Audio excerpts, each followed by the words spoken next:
Good morning, everyone. Welcome to City Hall. Excuse us from sitting up here in some sort of like position of like authority but we are going to attempt to videotape this and maybe continue to make it a functioning work product that we could put on the website or post on YouTube as kind of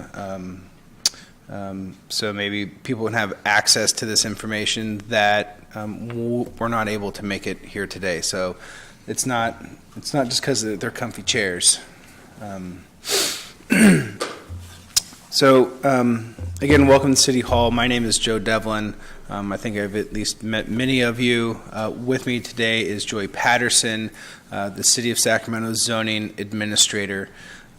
This morning, we're going to go over a couple of things. We're going to go over the conditional use permit process, how those permits are modified. We're going to review the application process, and then our Sacramento Police Department is also going to come up and talk about those security requirements that they are looking for when evaluating your security plans. So with that, I think it's already up there. Just need to do that. Sorry, we're all pros up here because we sit up here all the time. With that, Ms. Joy Patterson. How do I do this? I think you just do. I'll be your clicker. Oh, okay. You need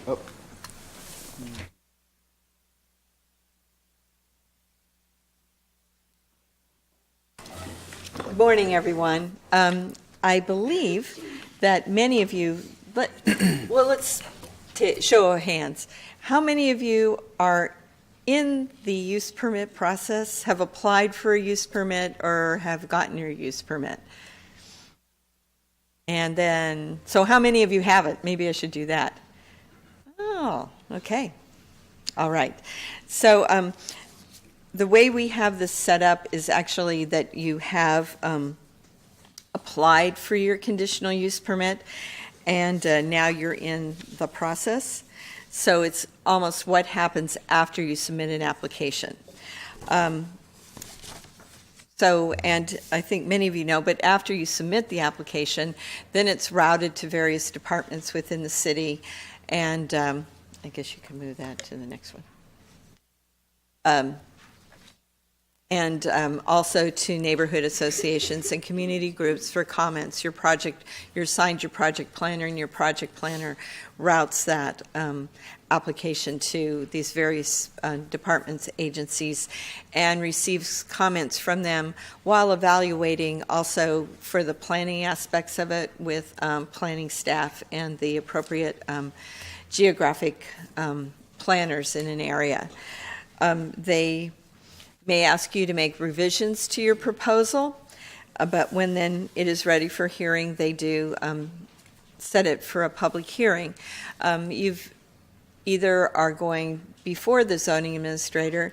If there's design aspects, you're also having design review, which could be zoning administrator and design director, or your application may need to go to the Planning and Design Commission. Mind if I hop in just from time Yes. to time? Go ahead. So, I'd just like to back up for those of you that have not started this process and aren't familiar with a conditional use permit is a land use entitlement, and that is an entitlement that is the conditional use permit. Kick me when I get this wrong, but it is for activities that are permitted within certain zones, but require an additional and separate level of approval. So a cannabis-related activity is permitted within a light industrial zone, but it requires an additional approval, and that additional approval is the conditional use permit process. It is a land use entitlement similar to zoning. We use CUPs for drive-throughs, open pit mining, I think was the odd one that always I seem to recall, and schools. And other things like schools. It is an approval that is attached and fixed to your property. So if you are leasing that building and you receive a conditional use permit and you would like to relocate to somewhere else, that activity is going to remain to continue to be allowed at a land use level at that location for which the conditional use permit was obtained.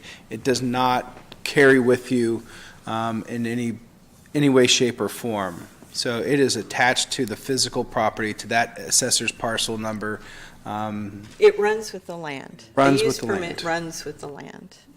Yep. Is it for the whole building or just the tenant space? The use permit runs with the land. It depends upon what the application's for, pretty much. Okay.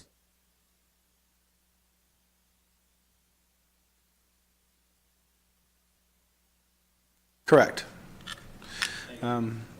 I think another just important step, if you haven't applied and you're looking at a building, there is, in that first box, a pre-application meeting.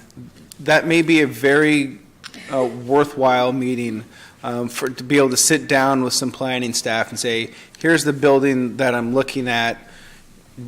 Do you see any issues? And they can pull up the zoning of that parcel. They can look at.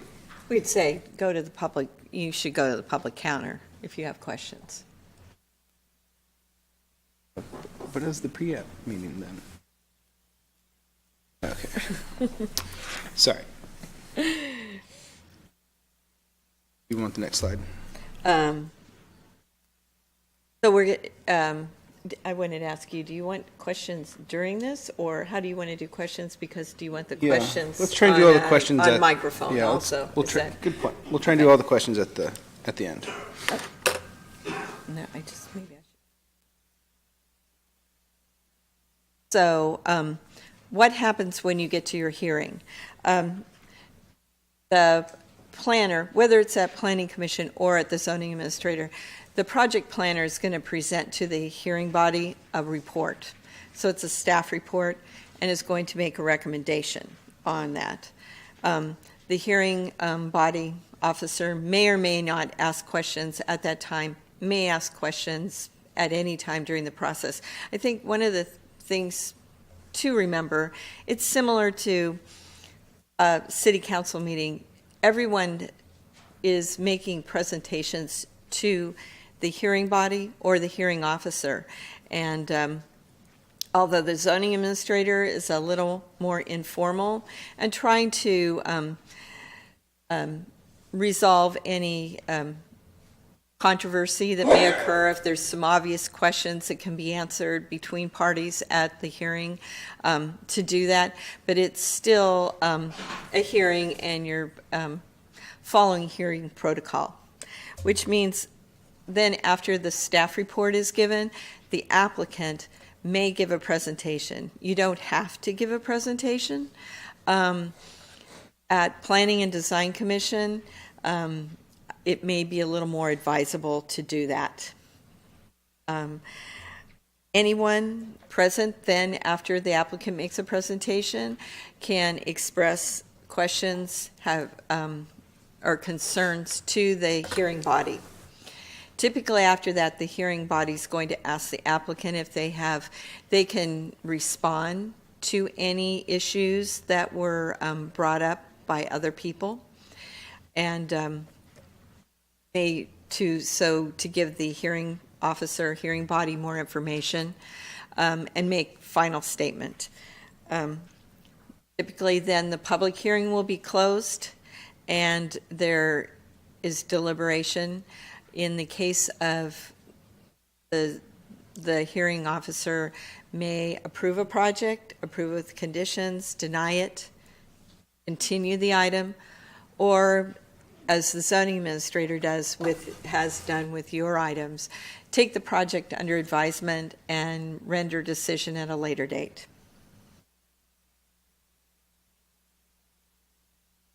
Once a decision is made, that decision is put in writing. It's sent to the applicant. It's sent to anybody else who wants a copy of it.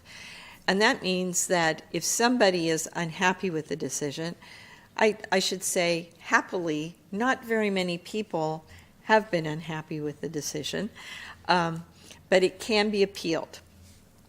So if it's a zoning administrator decision, it can be appealed to the Planning and Design Commission. If it's a Planning and Design Commission decision, it goes to the City Council. It's within 10 days, and there is a fee. The applicant fee is $4,000, and a third party is $298. And believe me, planning staff does not come up with the $298, but that's what it is for any appeal of any action of not just cannabis. So, but if the appeal is not filed, the decision is final, except, of course, with cannabis. So, the City Council, in putting the majority of your actions down at the zoning administrator level, still wanted to have the ability, if they felt it was needed, to call up the decision to City Council. So the mayor or the council member in whose district the project is located may call a project up to review the decision of the zoning administrator or the Planning and Design Commission. It's a 15 working days, so it's 15 actual, no weekends, no holidays, you don't count those. It's 15 actual working days from the date of your decision. So truly, after those 15 days, if nothing happens, then the decision is final. Ask a question. I guess you can ask a question. Well, so maybe can you talk a little bit about before the hearing occurs, kind of what are the pieces that that staff is looking at and evaluating? Like when planning staff gets one of these applications, what are they evaluating and looking at to develop to evaluate that application?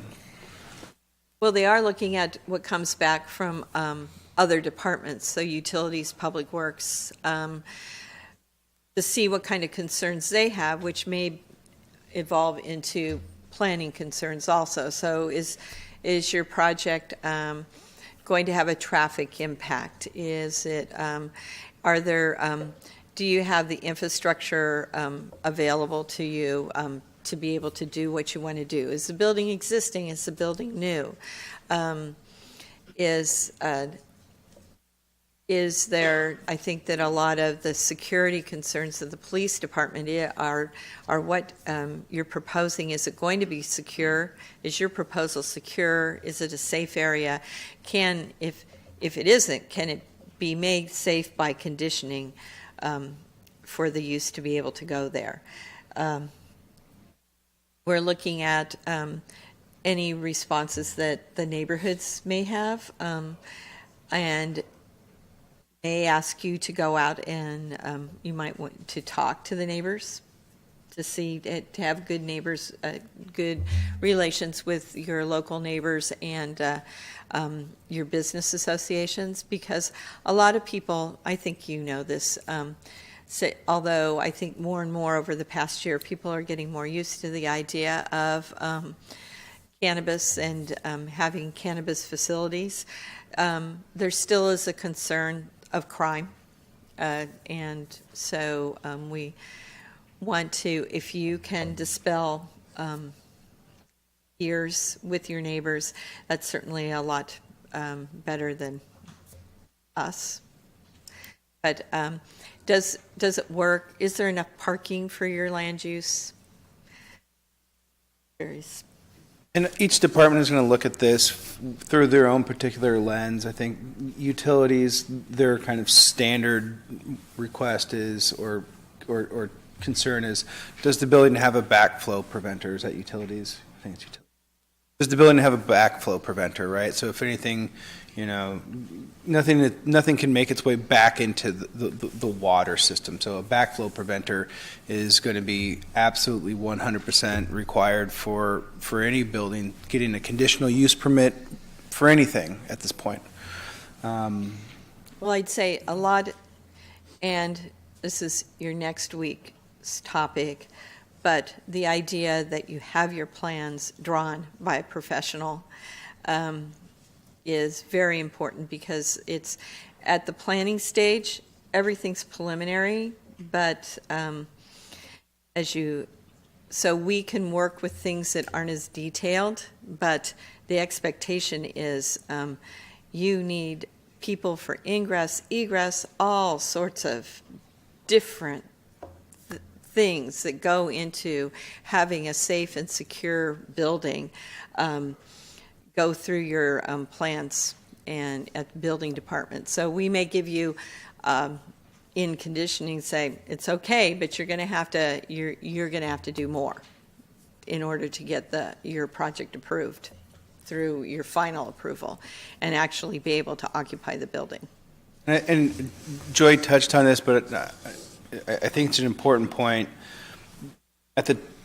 Either before you submit your application or shortly after you submit your application, it would probably be very wise to really evaluate, that building, in its context, and try and view it from others' perspective. How does the neighborhood see this building? Go and talk to the neighbors, that are around you. Go meet with the nearest neighborhood association. These are all, I guess, standard practices that I'd say developers do across the city regardless of what the project is, whether it's for, an 8-story apartment building or a 30-story office building.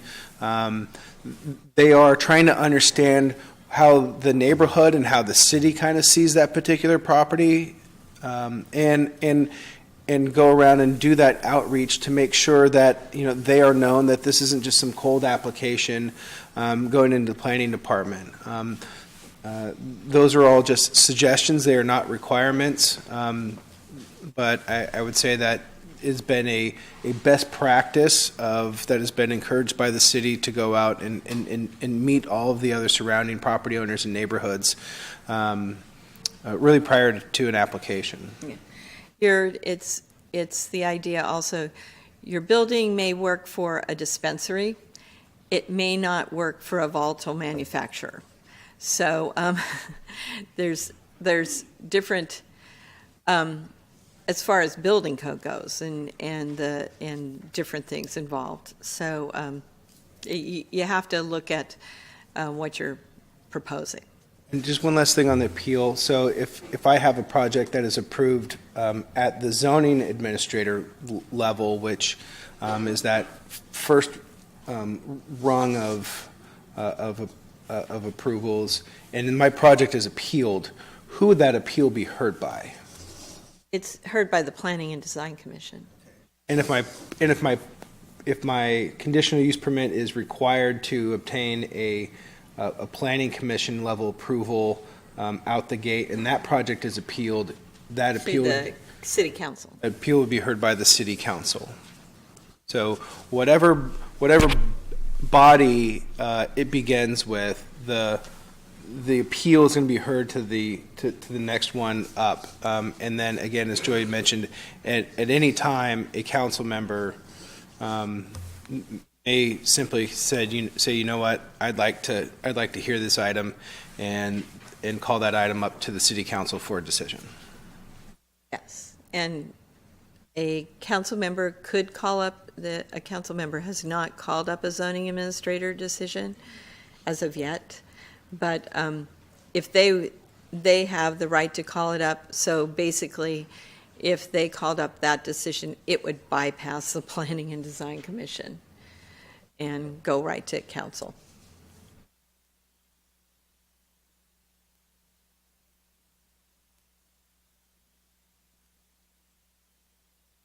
So, for the majority of you, your use permit is approved. So what happens next. You have to activate it, because if you don't activate it, the use permit expires. All use permits expire within 3 years of the date of the decision maker's approval, or they can expire unless that decision maker has a time, puts a different time on it as a condition of approval. So in the southeast area of the city, where there is a cap on 2.5 million square feet of cultivation and distribution, there is most of the applications that have been approved there do have a condition requiring that the permit be activated within a year of the approval date. That is to help manage the cap and to make sure everybody who's getting a permit is serious about following through on their proposal. So if you are required to have a building permit, which actually everyone is required to get a change of use or go through building on the permit, you need to have that building permit secured and construction physically commenced within the time frame of your conditional use permit. If you don't have to have a building permit, then it would be when your project was up and running and you've commenced the use. But you can, so I know that some people may be concerned about going through the building permit process and not being able to get a permit within, especially if you have the year time frame. If you are going through the permit process and you are working towards completing the permit, but it looks like you should really make sure you know, if you have that condition on, what either your 1 year date or your 3 year date is. And then if it looks like you aren't going to make it, if you come to the planning division before the use permit has expired, you can request an extension of time. They are processed at staff level. If for some reason they need to be elevated to a hearing, the zoning administrator can decide that no, this one does need a hearing. And I'll tell you, for the 1 year, we are going to see if you are trying to make progress towards completing the building permit and commencing construction. So you're up and running. Once you've established the use, the permit is of indefinite duration unless there is a specific condition stated in the use permit that says it will expire within, say, 10 years for a certain time, or the use itself is discontinued for a continuous period exceeding 2 years. And that means, like I said, so you've established a use. The use runs with the land. So if you've established a use, but you leave, you're an applicant, you leave, you go out of business, that a new business can go into your site as long as they meet all of the conditions of approval that were granted at the time of the use permit. So that's, and I mean, this is for cannabis, this is for everyone. It could be, you'll see, we've had, churches. So somebody establishes a church, that particular congregation leaves, but another church goes in and occupies the property within 2 years. And as long as they're meeting the same conditions, they're allowed to do that because the use runs with the land. So same with yours. As long as somebody's meeting the conditions, it can go on for years and years and years and years. Duncan, any ideas? There aren't any churches out there with approvals to grow cannabis, so. Maybe I should say, or manufacture it or smoke it. Yeah.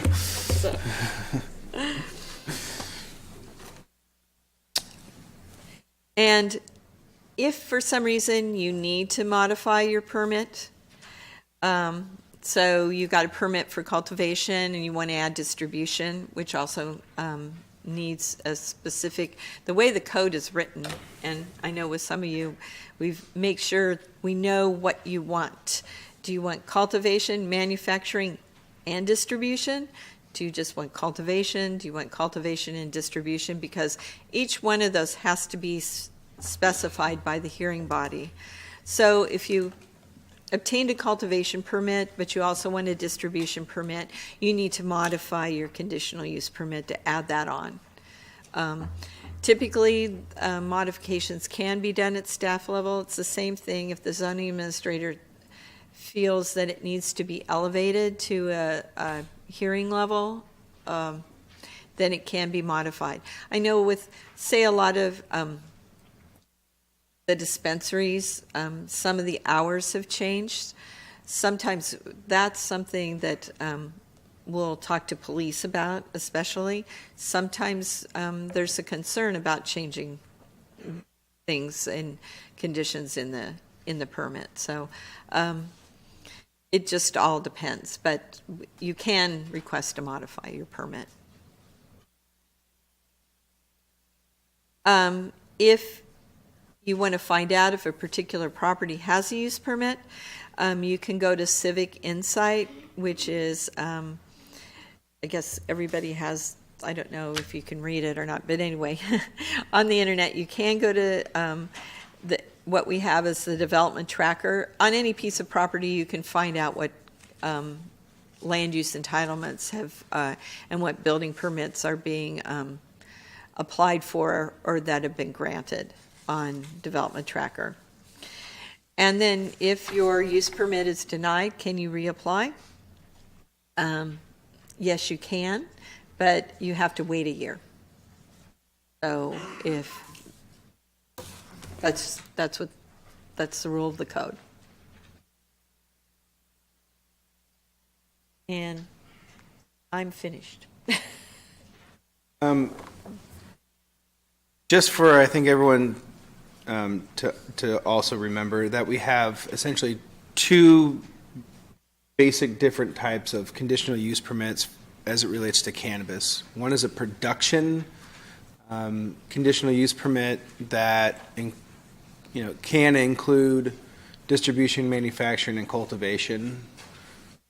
Right. And the second is a retail conditional use permit that is required for either a storefront or a non-storefront activity. Dispensary. Or So we dispensary, have sorry. use permits for dispensaries.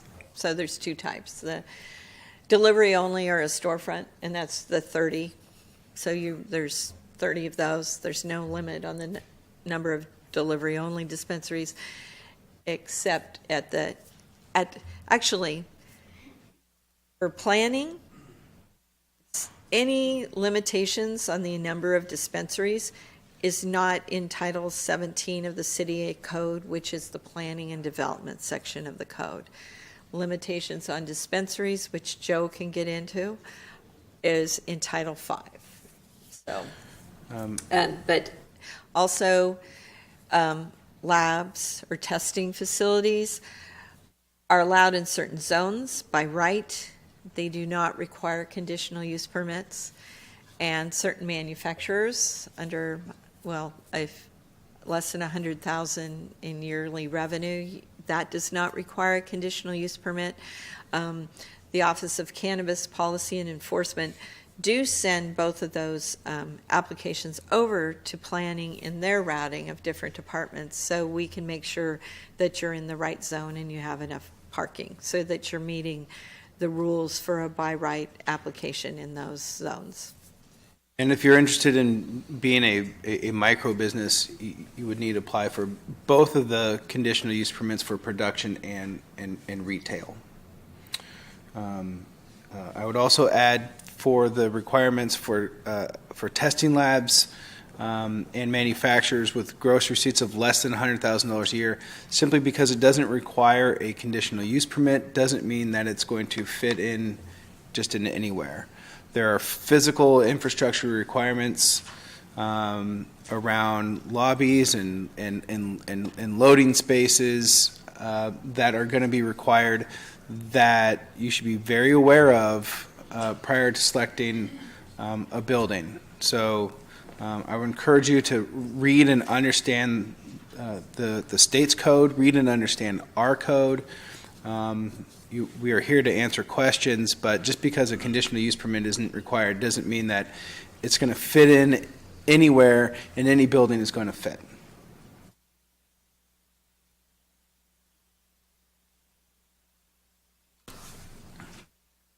All right, we can do questions at the end. All right. So we, as Joy mentioned, Sacramento started off this I guess, endeavor with some existing legacy operators, beginning with our dispensaries. And just a quick context of kind of how we got to where we are. So in 2010, council looked around, and there was a number of storefront dispensaries operating in the city without any sort of regulation or oversight. I think seeing and believing that there was a medicinal value to the services that were being provided, they elected to create a pathway for permitting rather than close them down. We created this, it was phase 1 and phase 2 registration process for the existing dispensaries, and through that process, 30 storefront dispensaries emerged. During that time, we adopted land use regulations around where they can go, distance requirements from each other, distance requirements from alcohol, distance requirements from tobacco, distance requirements from churches, pretty much everything. Those land use requirements really concentrated the areas in which a dispensary could operate into two portions of the city, one down in the southeast industrial area and one in the north part of Sacramento, where there's a greater concentration of industrial property also. Those land use restrictions did not apply to those existing dispensaries, provided that they were in their original location. However, during this time, some of them had to move, and that is why we have a concentration of dispensaries in some of our industrial areas. It's also why we have some dispensaries that are within, say, 600 feet of a school or a park, because they are still in and operating out of their original location. Fast forward 6 years, and we decided to start accepting applications and for the production side of cannabis, cultivation, manufacturing, state added on distribution. And we are currently in the process of reviewing and evaluating some 380 applications. That does not include our 30 storefront dispensaries. With some of our permit types, we made an attempt to acknowledge what were legacy operators. So for cultivators, before we had a permit to issue, in an attempt to understand the market, we asked cultivators that we believed were operating in the city of Sacramento to raise their hand and come forward and say, okay, here's where I'm doing it. And if they entered that process of becoming permitted, we would allow them to continue to operate while making that transition into the legal marketplace. So we have folks that are in kind of a couple different buckets of work.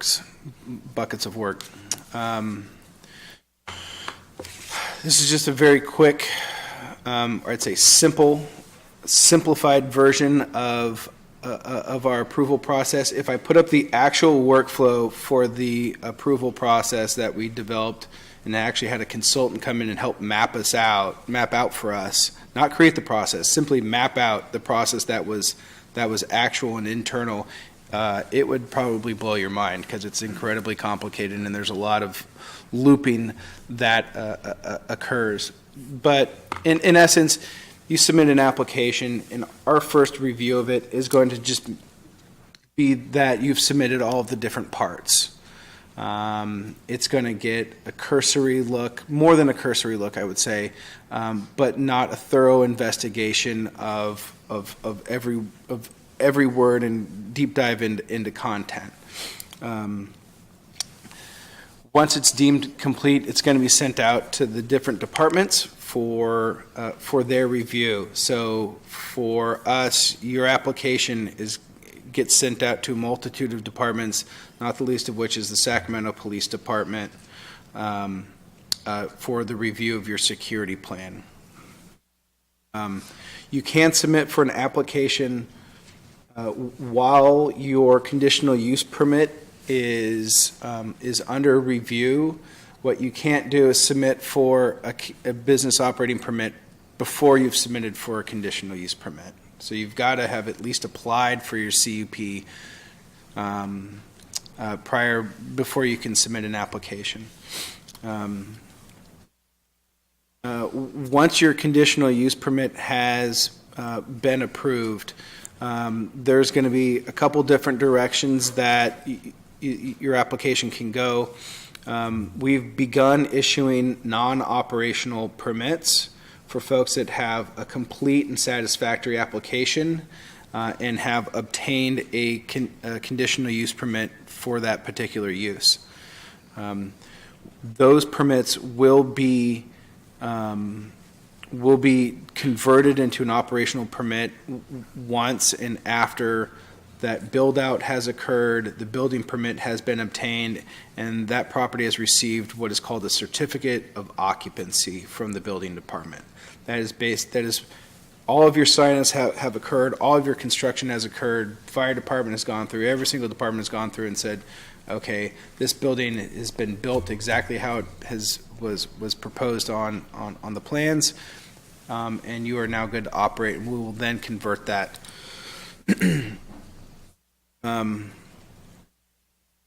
For those folks that are part of our legacy operator group, such as our registered cultivators, the operating permit is going to be the last piece of paper that you all get. I like to refer to it as both the carrot and the stick. And our expectation is no different.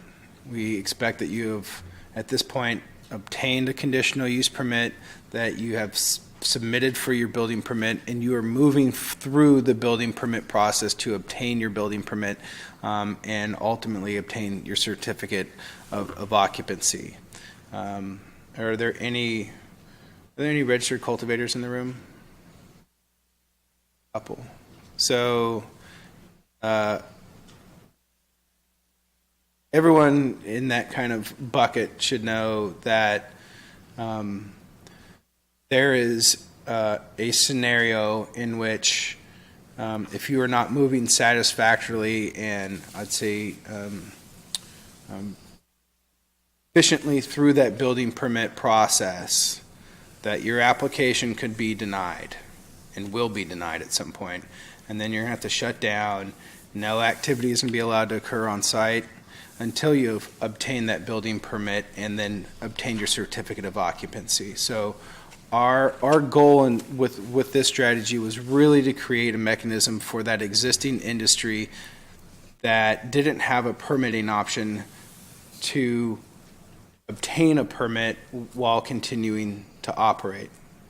However, once progress is no longer moving, that leniency is going to cease, and we're going to deny that application, and you'd be free to reapply, but no activity is going to be allowed to occur until after that certificate of occupancy and that build out is complete.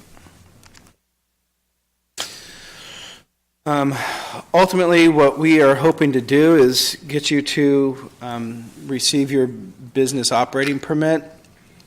Our commitment is and has been that you will receive your operating permit before you need it. And by that, I mean before after you've obtained your conditional use permit, somewhere between that and completing your certificate of occupancy, before you're ready to start, we will make sure that our review of your application is complete and that our office won't be the holdup. That is our commitment to you. It has been and will continue to be. So the faster you can move through your construction phase, through your building permit phase, the faster you're gonna operate, and we won't be the lag time on that.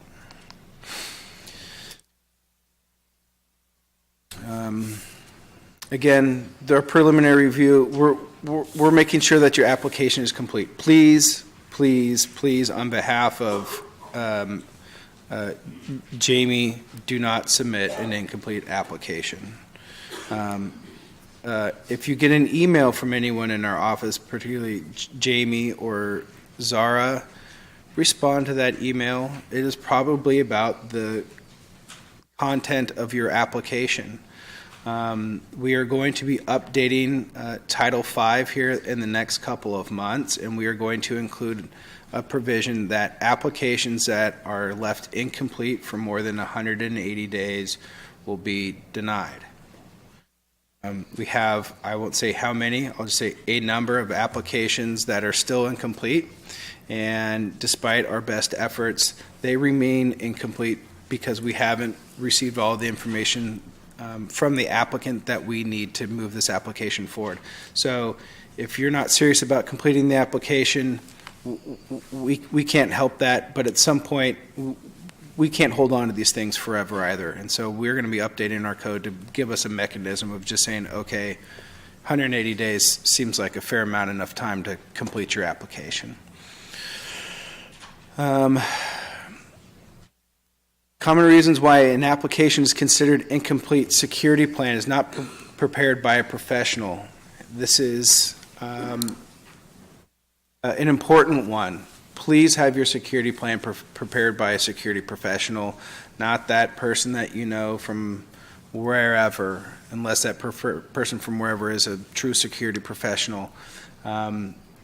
But there are a number of good security companies out there that have produced a lot of these. But this is important.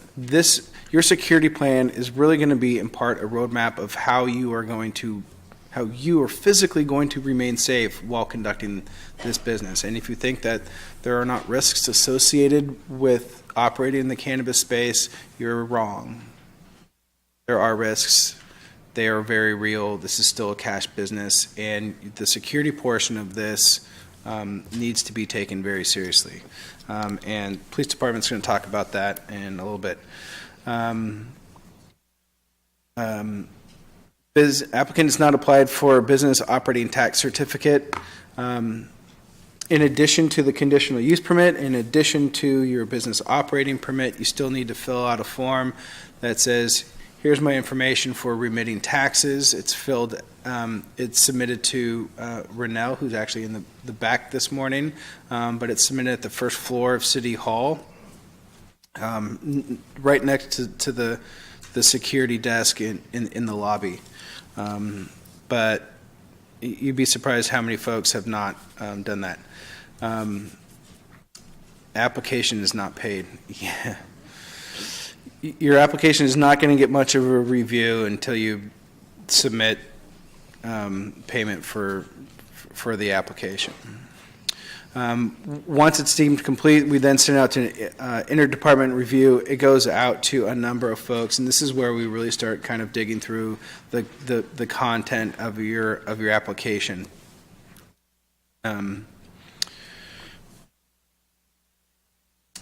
Yeah. So I don't want to read all this, but all of this stuff is important. This is really where your relationship with the other departments is going to begin. This is where you're going to get in contact with the police department, with the fire department, and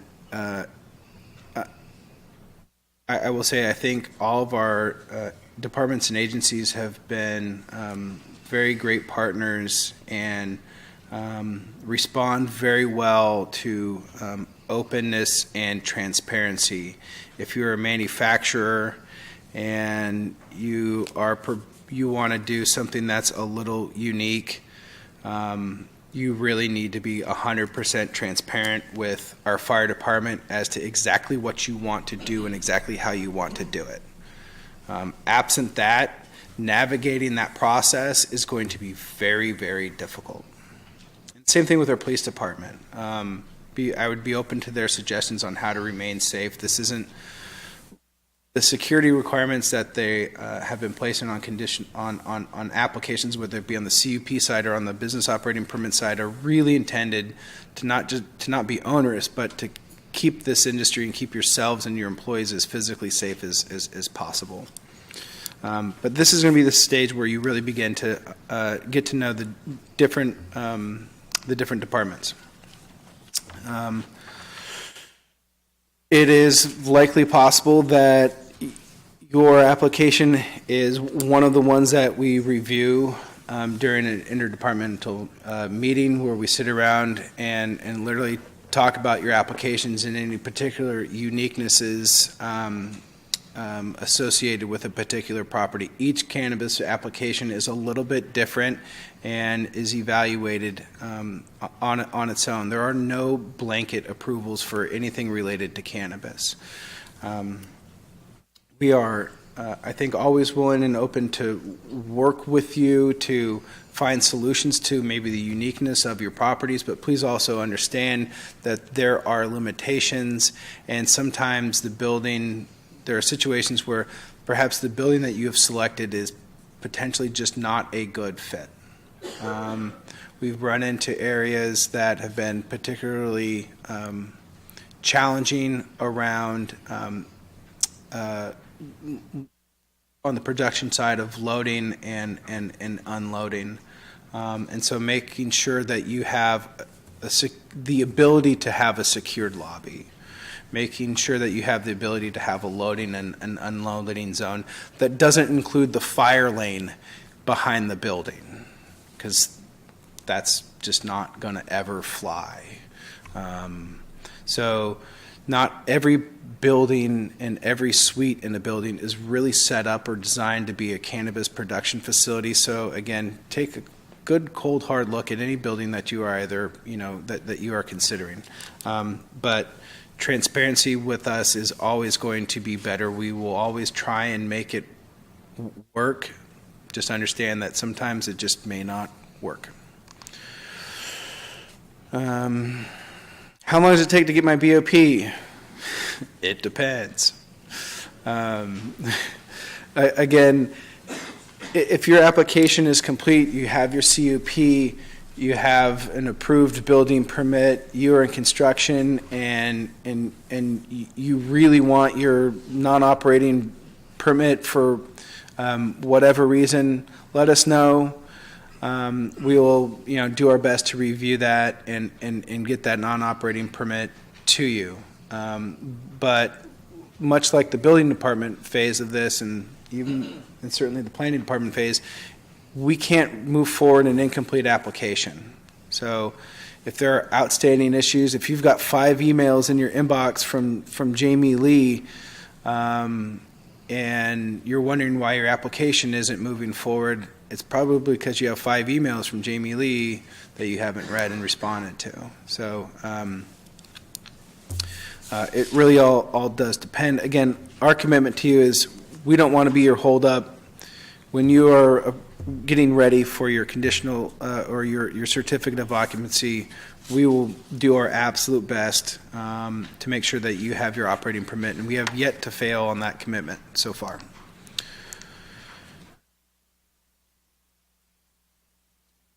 Dual licensing, I'm sure everyone knows that they also need a permit from the state, depending on your type of activity.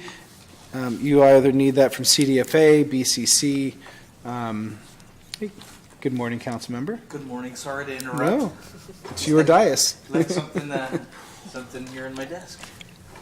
Hey everyone, Councilmember Eric Guietta from Council District 6, which includes the Power and Alliance area, and he has I'll say a Good significant chunk. a significant chunk of the cannabis industry located in his district.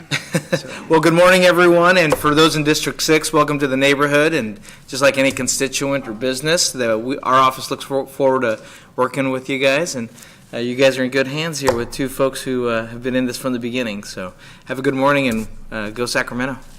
thank you, sir.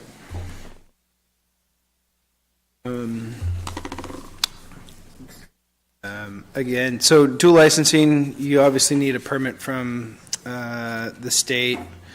You also need a tax certificate from CDTFA, the California Department of Tax and Fee Administration, and a host of others.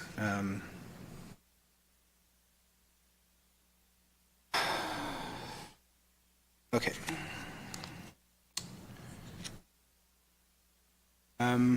You can check the status of your application online. That would be our preferred way of doing it versus calling, which takes out time from processing these applications, but you can check them online. We did a lot of FAQ. Can I make changes to my application? Yes, you can. You can also make changes to your permit once it's been issued. There is once it's been issued, there is a process of doing it. It is we are actually making a modification to your permit. It's a little bit more involved, but there is an avenue for you to make changes to your application prior to its approval, and there is an avenue for changes to it after it has been approved, but there is a fee involved. When in doubt, get us the information sooner rather than later, please. Okay, yep, session 2. So I think for those folks that are into the process and have their conditional use permit and have submitted for their building permit or about to submit for their building permit, this next session with Sacramento Fire Department, I think is going to be very, very informative. I would encourage you to come back. And then Jeff Brooks with our building department is also going to be presenting that process. And this is going to be your chance to have some, I'll say, quality time with some folks that give a strict scrutiny, if you will, review of those permits and applications. And so this is really a great opportunity to get questions answered from the folks that are doing the actual reviews of your plans before you have the chance to submit them. After that, we're going to be talking about taxes and some other things. So we've got a few more of these coming up. And then, oh, look at that, site project-specific consultations with staff. So our goal in all of this was to really help all of you get through all of the city administrative processes. I understand that they are complicated, and many of you are probably not very familiar with the conditional use permit process or have obtained very complicated building permits, or maybe have never obtained a building permit before in the past. And so these workshops are really, I hope, valuable for you in terms of getting through our processes. So with that, do some questions. We're ahead of schedule, which is good. Hearing and seeing no questions. All right, there's one. So we have to use the lectern, the podium, so we can all hear and it can all be recorded.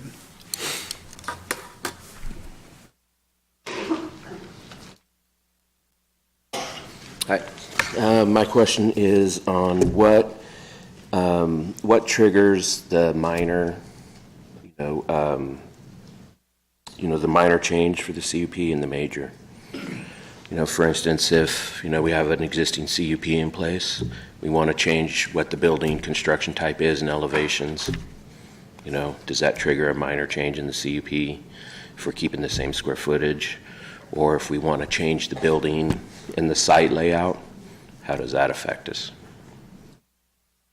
It's all going to depend upon the change. So we have to know what the change is. But it most probably, if you want to read in the code, there's language, but if you're making changes that we feel are significant to the exterior, that modification needs to be at a hearing level, or if the square footage is, certainly if you were approved for a certain amount of square footage and you're going to double the amount of square footage, that would be considered significant. It just all depends. Like you, staff doesn't want to have it be unnecessarily a hearing level major type of change. So if it is something that can be done at staff level, we're going to want to do it at staff level too. So it's just a matter of conditions and you got to go ask. It's site specific to what you originally were approved for and what you are proposing to do. All right, thank you.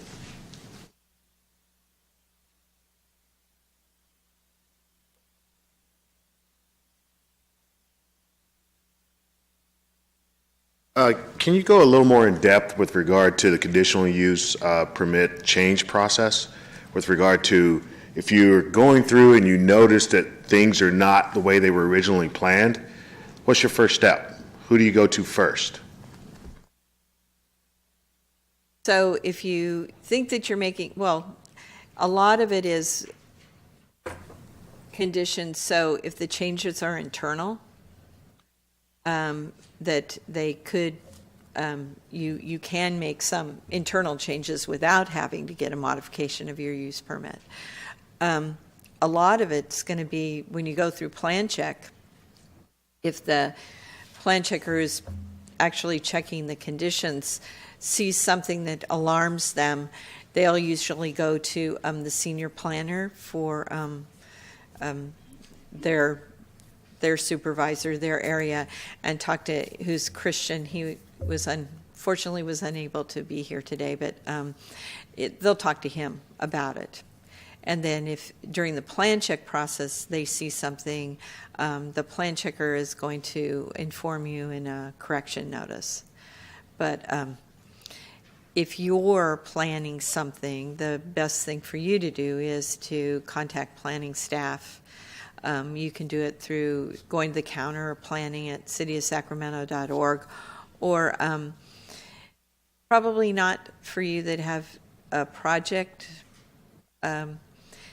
If your project planner is Kevin, and he's a contract planner, so Kevin or Zach, eventually they'll not be under contract with the city anymore. If you have one of the other planners who was your project planner, you might want to talk about it with them and see, just ask them about it and see what kind of change they think it is. But you can just go to the counter, just regular planning staff, or to Christian, and they can help you figure out if it's something that's raising to the level of needing a modification.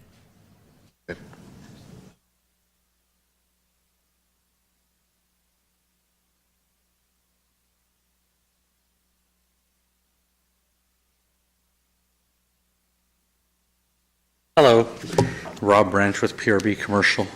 You mentioned a kind of a planning check before you buy a property. And I've had several clients, we've gone to the planning department on Richards Boulevard, whether it was Kimberly, Mike, George, or Monica, And when we go there to ask about a certain building, we've gotten the standard, that's a business decision. We don't, you can put a CUP application on any property you want. When you were mentioning checking it before you are interested, what were you referring to? So you can come and typically you would see if you're in the proper zone. They aren't going to tell you whether or not that's that the building's a good building. They don't know whether it is or not. We have a process that is that is available, I guess, for all entitlements, that you could ask the senior planner appropriate for that section to do a preliminary review consultation with various departments and submit, basically you're submitting an application and or information on that application, and we're sending it out and doing a review of it. So That takes- like that with Evan, I would contact like Evan at a higher up level Well, to no, ask? no, see, so this, at the senior planner level or with Christian, but that takes time. So what we've found is a lot of people, if you really want to take several months to do that, because that the other departments are going to look upon actual applications as a higher priority than a preliminary review. But they can send it out and take your preliminary plans. You have to come up with something, though, for them to send out. And they will do a preliminary review of your proposal. Otherwise, confirming the zoning and that it would be eligible really to apply for a CUP is really all that the counter staff or initially what would be able to be confirmed, right? Yeah. I know that Joe mentioned it. A preliminary application, we have not been encouraging the cannabis industry per se to do a preliminary application. I understand the zoning because normally you want to M1, M2. I know in the books it says C2, C4. And because of the restrictions in District 6, most people now are searching outside of those areas in District 2. As I've stated numerous times at other meetings, some of the north area has CCNRs that say you can't do anything against federal regulations.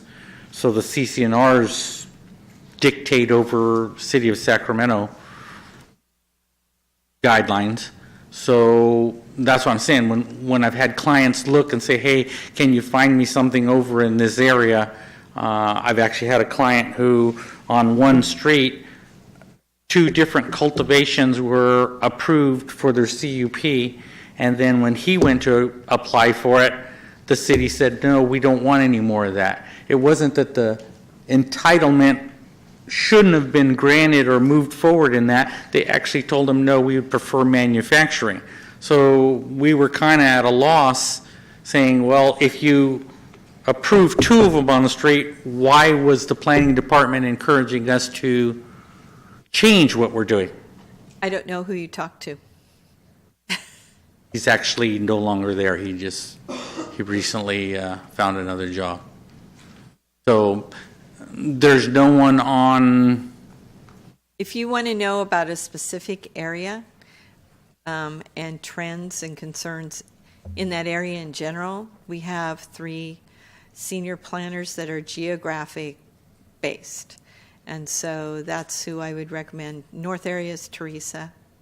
So I would recommend that you talk to them. Okay, thank you.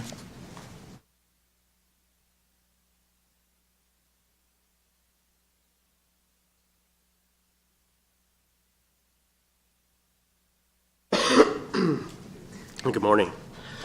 We already have a CUP, and we actually have a non-operating BOP too.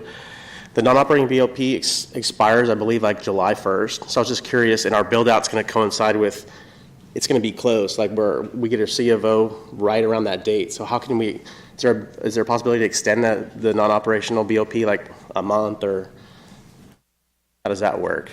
I would apply to renew your, Non-operational BOP? I would just apply to renew, right? And we'll see kind of what, we'll see like where you. It's going to be close, like it's literally going to be like a month where we could be finalized. So, I mean, depending on like where you're at in construction, you know, maybe you'll be renewing with just an operational permit. Okay, so it's just the renewal process once we get close. Okay. Another question I have, and I actually sent you an email, Joy. It's regarding, and this applies to both too, like we're doing our project in phasing, so we have a CUP that covers 2 warehouses. But we're doing phasing, so we're doing 1 warehouse, the first half of that is phase 1, the second half is phase 2, the entire second warehouse is phase 3. So when we do our BOP, we're just getting our BOP, we got our permits for the first phase, we're going to operate that. Let's say once we're up and operating a year, 6 to 12 months, we're going to do the second phase. So we're going to get a permit. We already talked to the building department. They said that's fine. So then we're going to apply for another BOP for that second phase. Is that possible? Yeah, I mean, it depends on, there's obviously a lot of specifics and around like the uses and you know, is it different permit types? I mean, it really depends on like what you're intending to do. And well, we're doing cultivation, so it's all cultivation. And we've already submitted the plans as a phase project. So we got 1 phase, 2 phase, and then this whole other warehouse, phase 3. Yeah. So we're obviously submitted our BOP just to operate this first phase. We're going to get a C of O just for this first phase. We'll be up and running for 6 to 12 months. Then we decide. how many square feet is that? It's 12,000. Each warehouse is 12,000. So the first phase is half of that. So it's around 6,000 to 7,000 square feet. But his use permit encompasses exactly. the entire site, and you've activated your use permit. And that's part of my other question to you was just to clarify that. So do you activate it as soon as you start the build out or once the build out's complete? It's when you've gotten your permit and started construction. So you've activated your permit. Okay. Because I know we're on the 3-year schedule, and we just wanted to make sure that once we're ready to build up the second warehouse and we're right around that date where our CUP is going to expire, we'll be fine because we've already built out the first 2 phases, right? As long as you're operating. Yeah, we'll have built out the first 2 phases and started operating already, so we'll be good. Okay. Yeah, and as far as like your operating permit, it's can in part depend on what you've applied for, right? If you applied for, 5,000 square feet of cultivation, right, you're gonna have to change your permit type to do 10,000 square feet. If you're doing 10,000 square feet, you want to do 20,000 square feet, but you've applied for 10,000. Yeah, so as we go to the next phase, and obviously it's more square footage, then we'll just amend. That's why I'm asking if there's ability to amend our BOP to now encompass that whole warehouse. Then when we get to this other warehouse, now we can amend our BOP to encompass both warehouses. Yeah, it's a scenario we haven't, I don't think specifically faced yet, but I think we would look at kind of how much time you have on your existing permit and what you're changing it to, and we'll figure it out. Yeah, that's what I figured, because I had talked to Jamie a few times, and I was like, you guys probably haven't encountered this yet, but, I mean, it seems like there's an easy solution for it, because we'll be operating and then just want to expand it. Yeah, exactly. So if you need a different permit type, you've got whatever 6 months of left on your existing permit, kind of pro rata that. Okay, cool. We'll figure it out. Sounds good. Thanks, Joe. Thanks, Joy. It's like my whole life. We just have to figure it out. A lot less questions. See, it's a little bit more intimidating when you got to stand up at the podium, huh? Right. Anything else? Otherwise, we'll take a quick break, and then we'll be back with PD. All right. It's 9:40. You guys want to 10 o'clock? 5 to 10? All right. We'll call it 5 to 10.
good.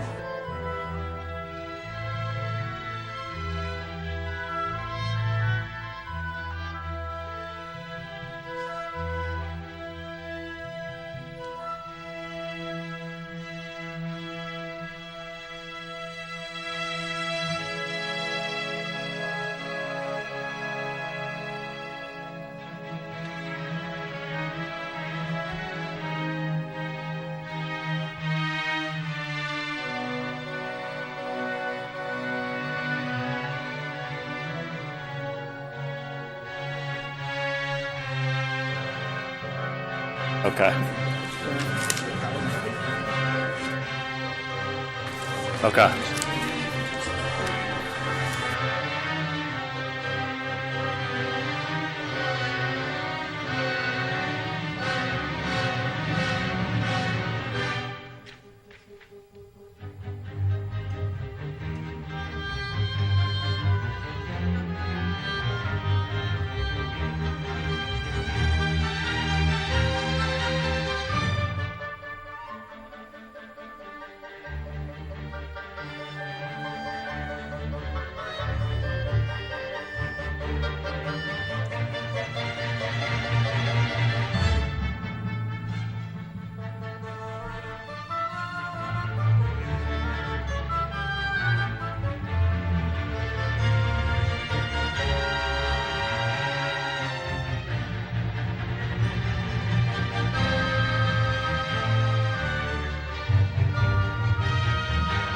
Thank you, Joe.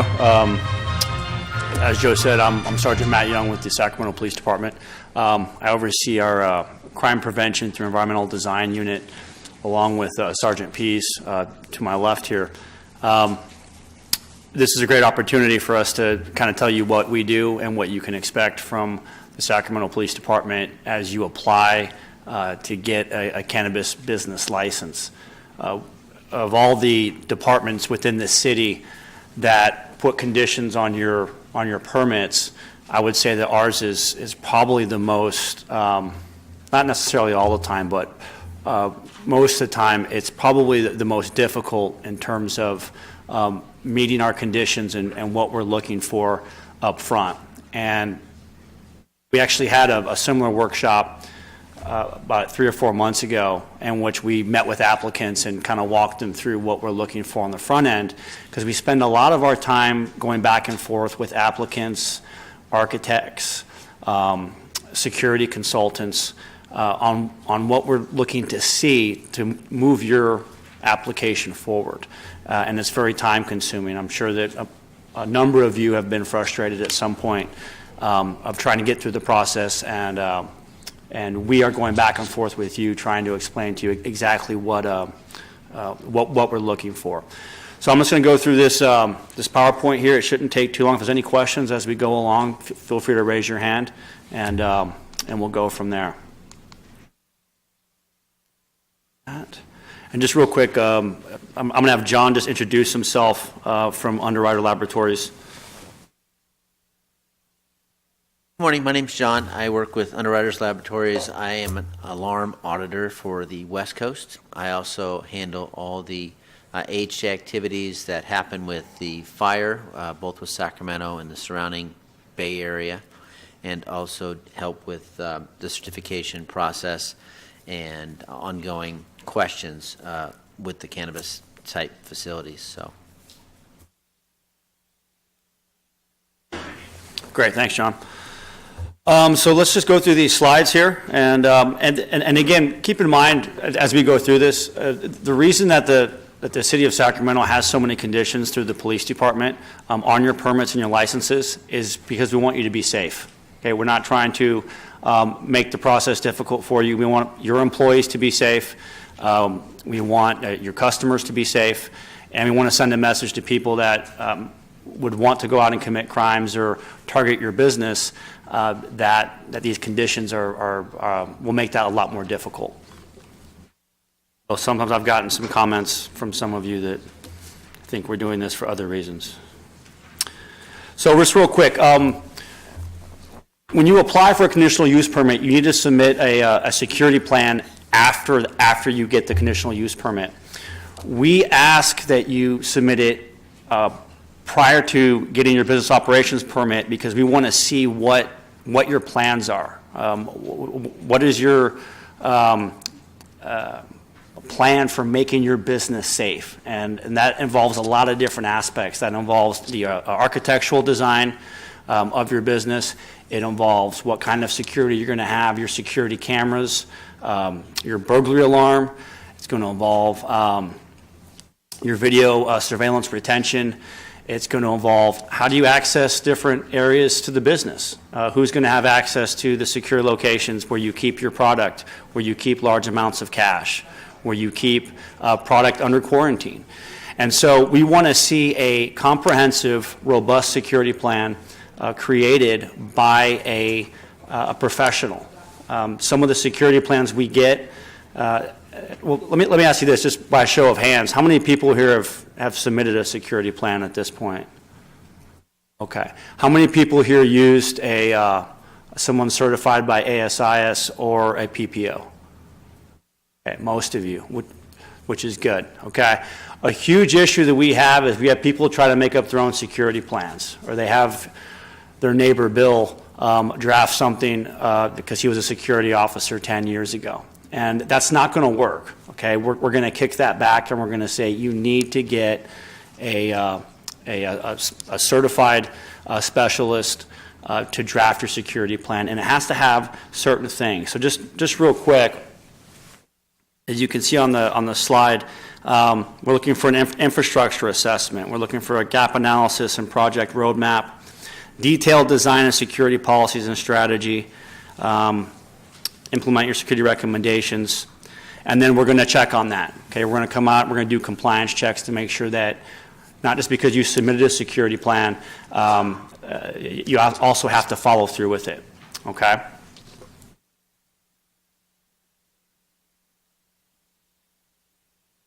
So again, by the time we get your information from the planner, for your conditional use permit, we're looking for a security plan. We'll go into that more a little bit later.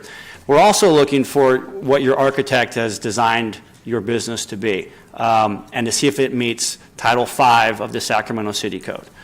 And what we do is we apply the Title V of the Sacramento City Code, and we implement our own crime prevention through environmental design recommendations, and we look for state regulations as well.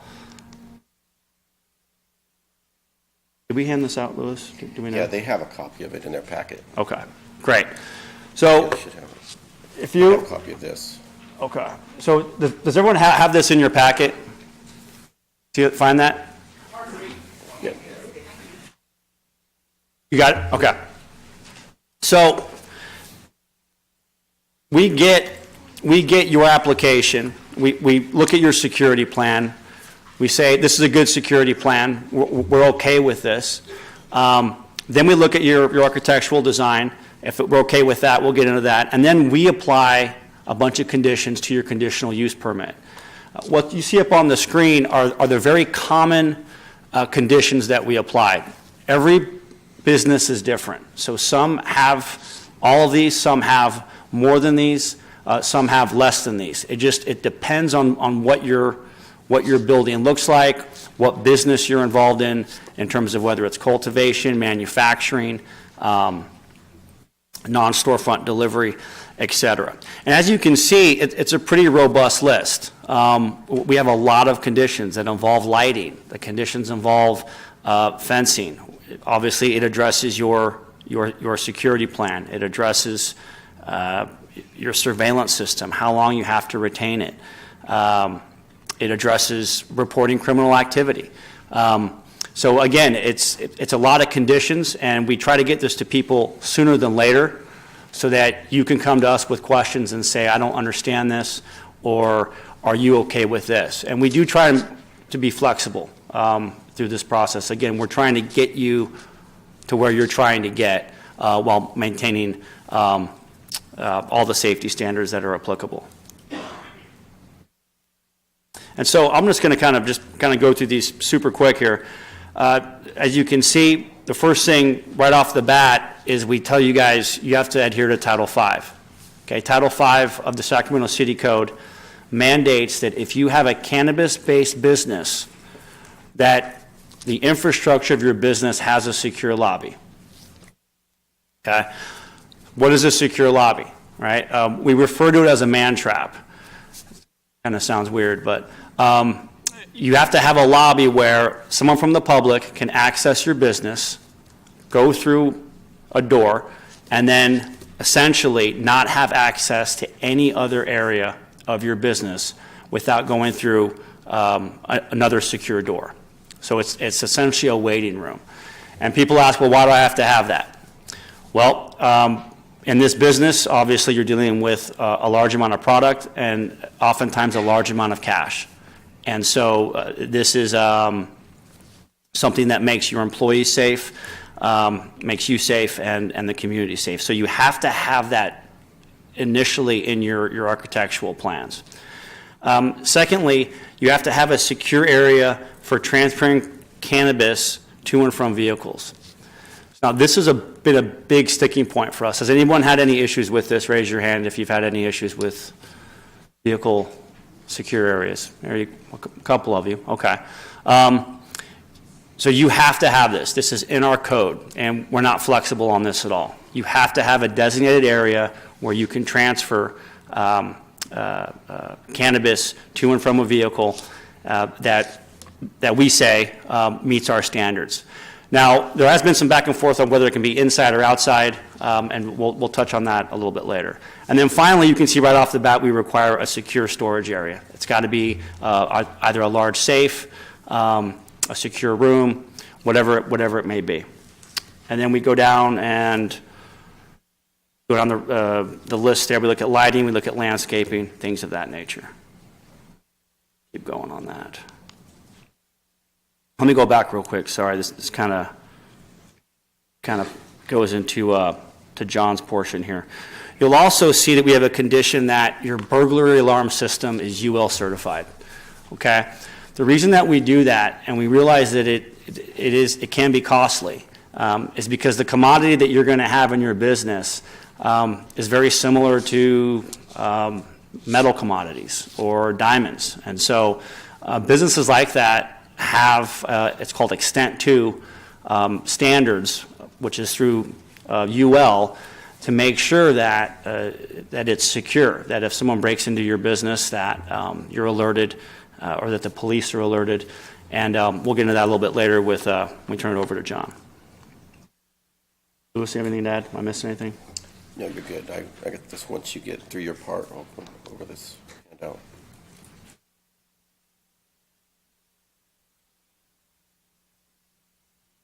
Again, I'm just going to kind of rush through this.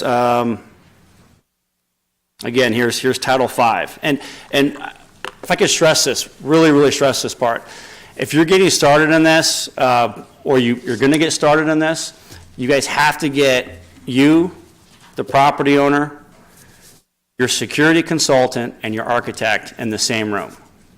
Okay, write that down somewhere, please. Okay, get everyone in the same room so you guys are collaborating together. Because the biggest sticking point for us, and what's holding up your applications the most, is you have multiple people trying to communicate with us, and we're going back and forth, and we miss calls, and they don't return our calls, or whatever it is. But you guys have to communicate right off the bat. If you don't, I can guarantee you your application is going to be held up at some point, likely by us.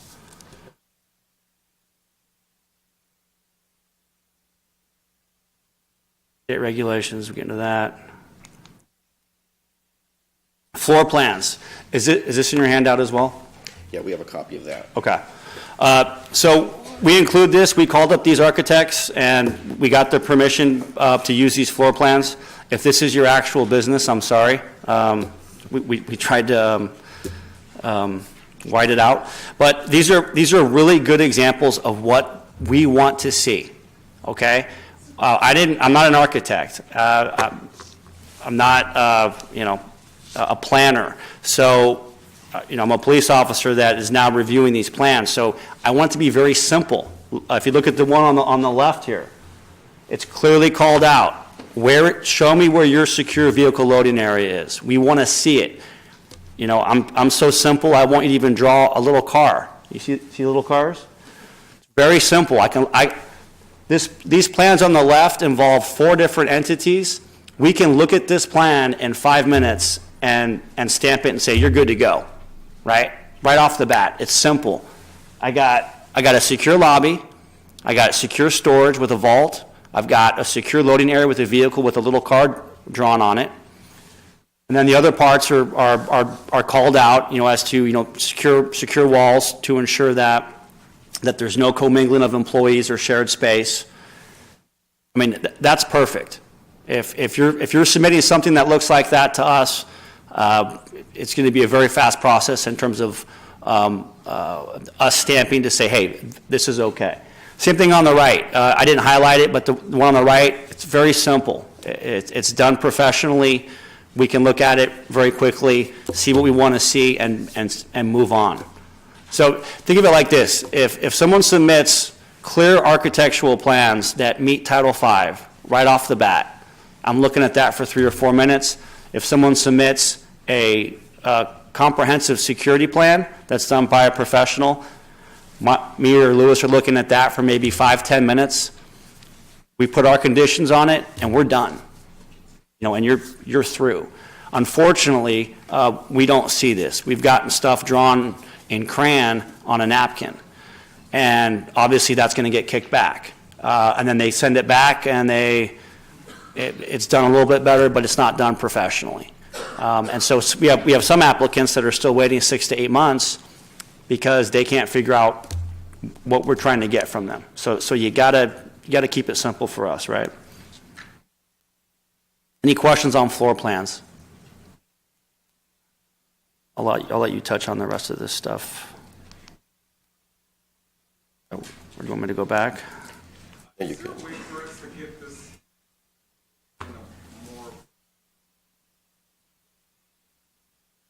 Absolutely. I can email it to you. Just get a hold of me after the workshop. In your packets, You got to go, Mike.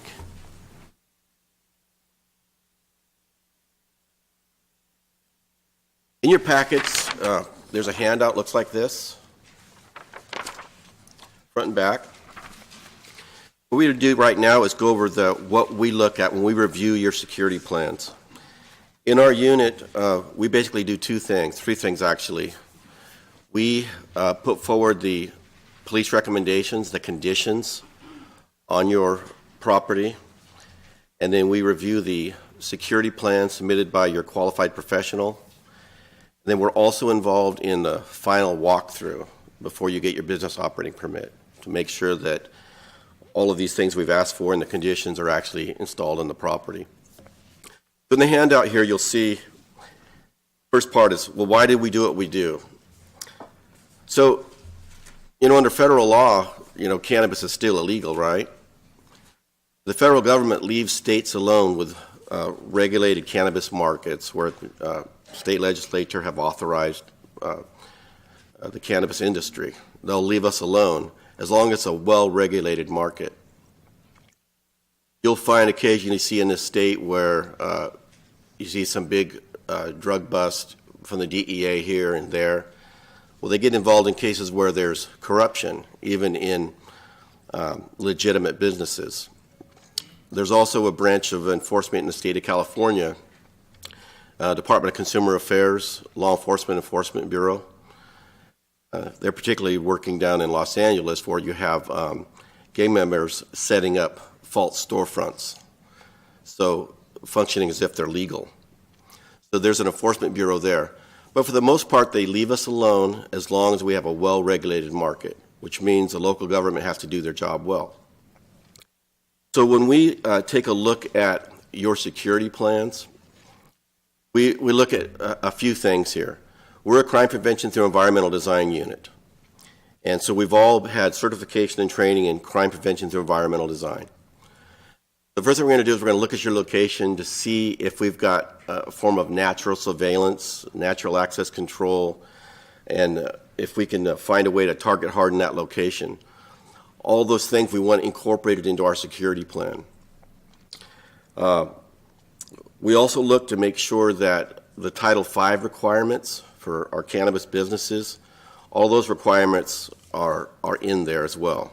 And it's a little bit different depending on the type of business that you have, whether it's a storefront or it's manufacturing and distribution, delivery.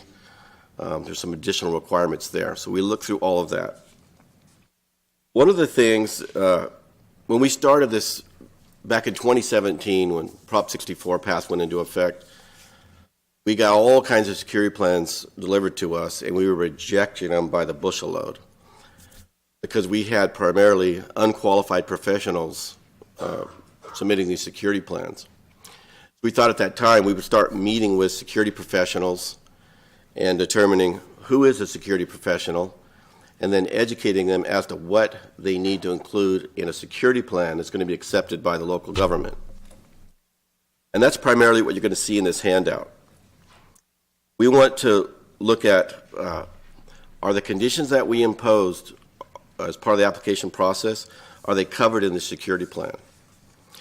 Is the SEPTED standards covered in the security plan? Hopefully a security professional is a SEPTED practitioner, certified as we are in this type of training. We look for, so as far as state regulations go, we just kind of look out for you in regard to is something egregiously in violation of state law that's into your security plan or into your design or at your location. If we see something egregious there, we're going to let you know about it. Another big part that we look for is transportation security measures. As delivery only was added on and distribution is added on, you can imagine there's a lot of additional risk associated with transporting a large amount of cash and a large amount of product throughout the city. So there's a lot of conditions there.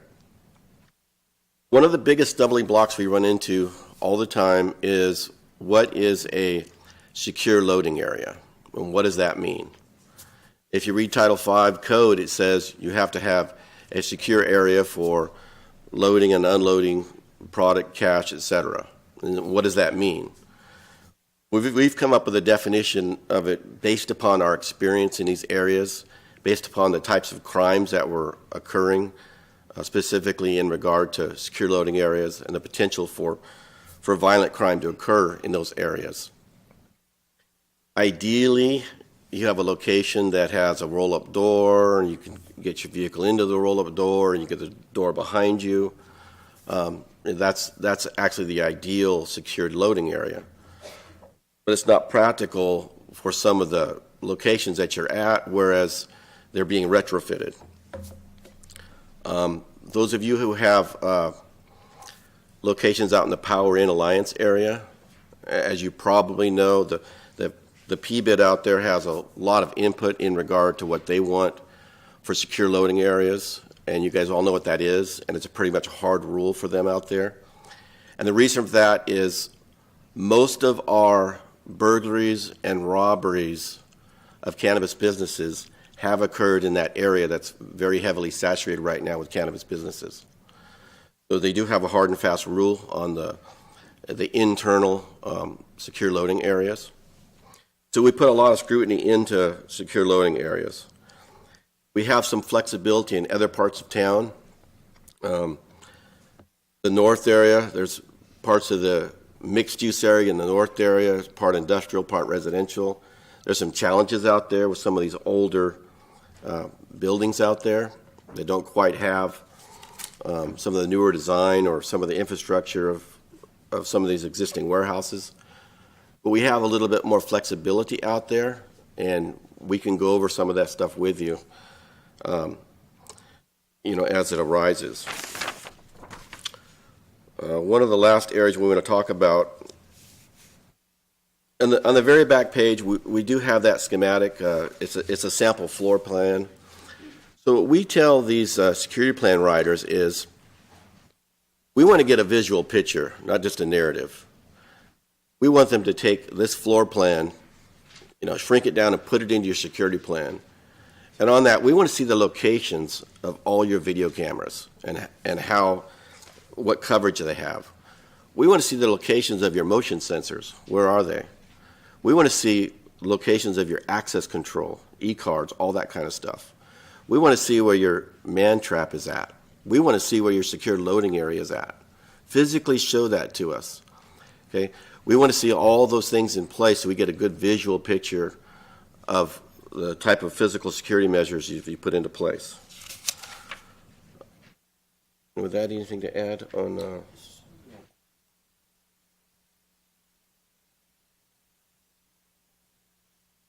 And that's going to pretty much wrap it up for me and Lewis, and then I'll turn it over to John. But I want to stress this. We've had a lot of people, which we really, really welcome, contact us before they've actually submitted their plans. I would much rather take 15 to 20 minutes out of my day on a morning, come down to 300 Richards and meet us, and go over with what you have, from your security plan to your architectural design to any other questions or issues that you have regarding our role in the permit process.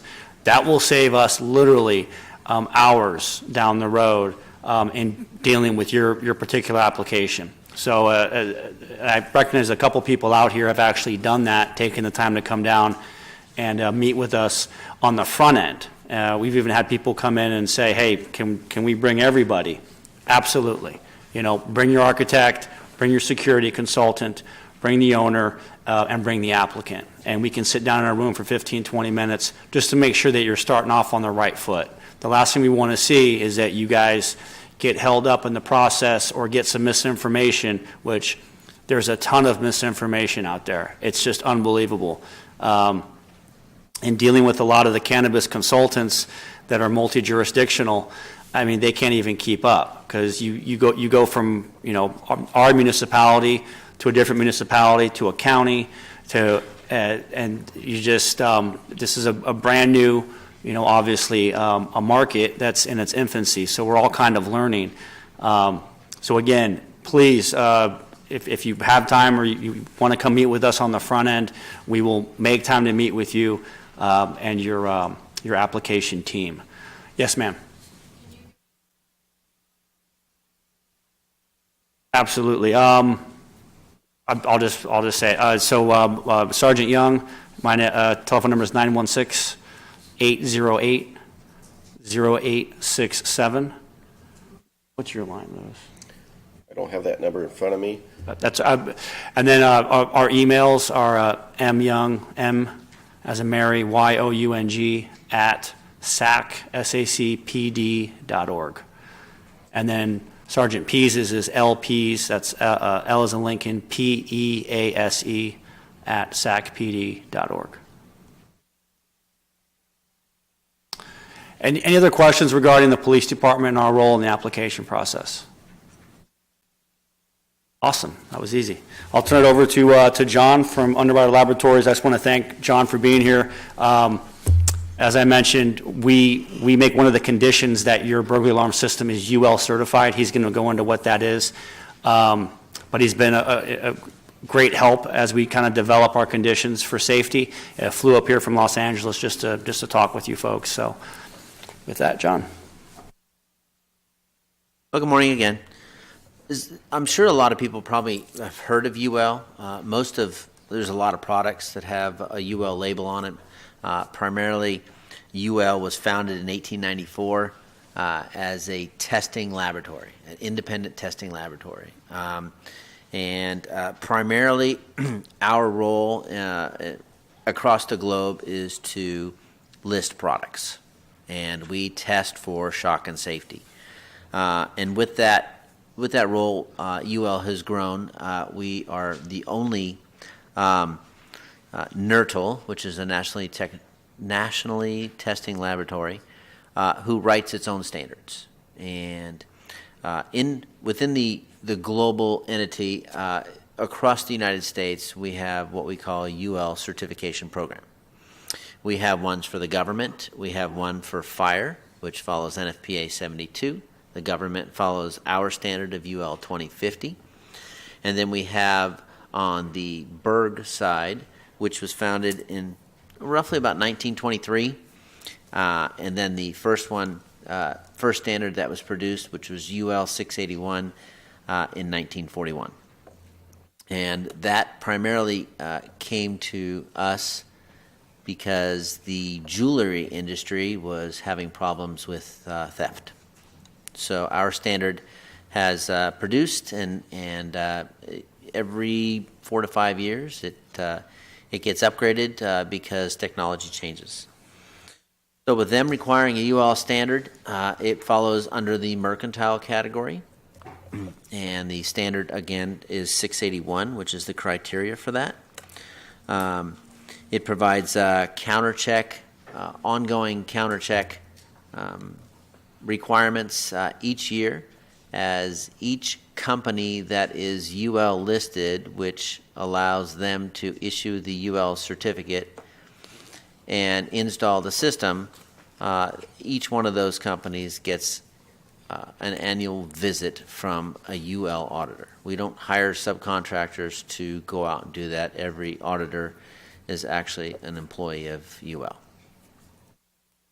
So one of the things that we've gone back and forth, both started with Sergeant Wan and now to Sergeant Young, is the type of extent that is required, because a lot of these buildings are, some of them are in tin, some of them are in stucco and wood, others are in tilt-up buildings, which is a little more, actually a lot more stringent than most of your buildings.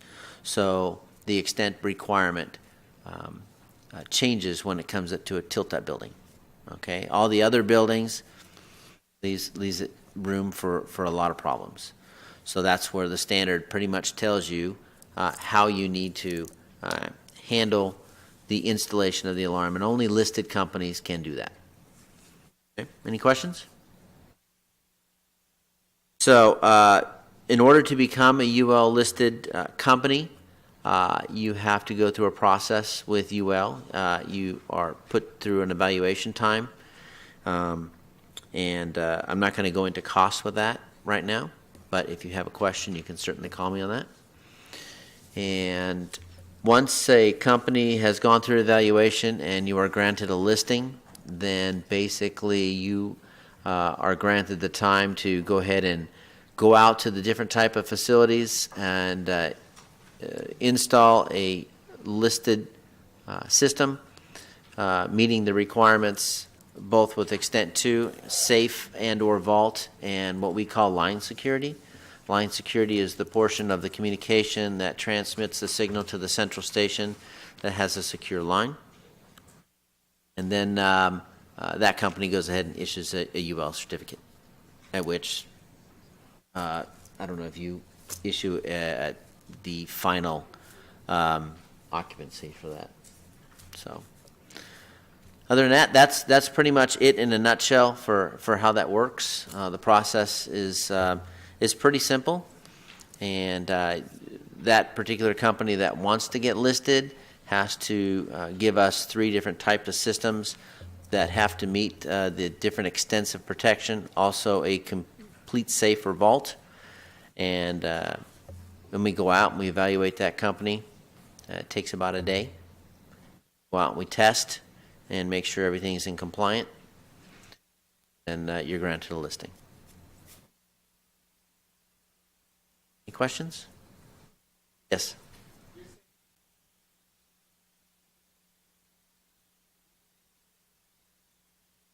Not a camera. Not a camera. Cameras technically are not listed right now. Okay. It is strictly through a burglar alarm. Oh, okay, great. I'm sure their security plan requires cameras to be in a certain area and a certain type of camera. Right now, on the security side of the listed products, we don't look at the cameras. I can just weigh on that real quick. Yeah, that's correct, sir. So our conditions will require your video surveillance system to have basically 100% coverage. And that goes into our conditions, but that's not requiring a UL certification. And just for, I'm sure you guys all know, I mean, what's the greatest threat to theft in your businesses? Probably your employees, right? or the people coming in. So that's why we require 100% coverage in your business.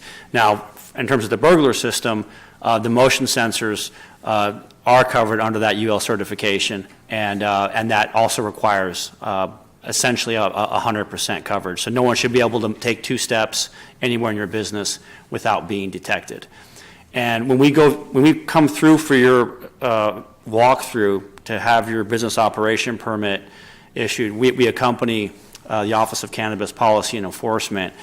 And the first thing I ask for when I walk through the door is, do you have your UL certificate for your burglary alarm system? And it's amazing. It's in the security plan, it's in our conditions, and people aren't reading them, or their consultant isn't reading them, and they say, what is that? And then they're stuck, because it's a condition that we require, and if the installer of their burglary alarm system is not UL certified, they're then scrambling to try to get UL certified so they don't have to put in an entire additional system. On top of that, the reason that we like to use the UL standard, obviously it's of high quality, and it's going to make your businesses safer. But we're also seeing a lot of the insurance underwriters requiring UL certification to even obtain insurance. So it's a good thing. I understand it's a little bit more expensive, but at the end, you're probably maybe even saving a little bit of money with your insurance in terms of those premiums. And I know that some insurers out there won't give GI insurance unless UL certification is provided for their burglary alarm system.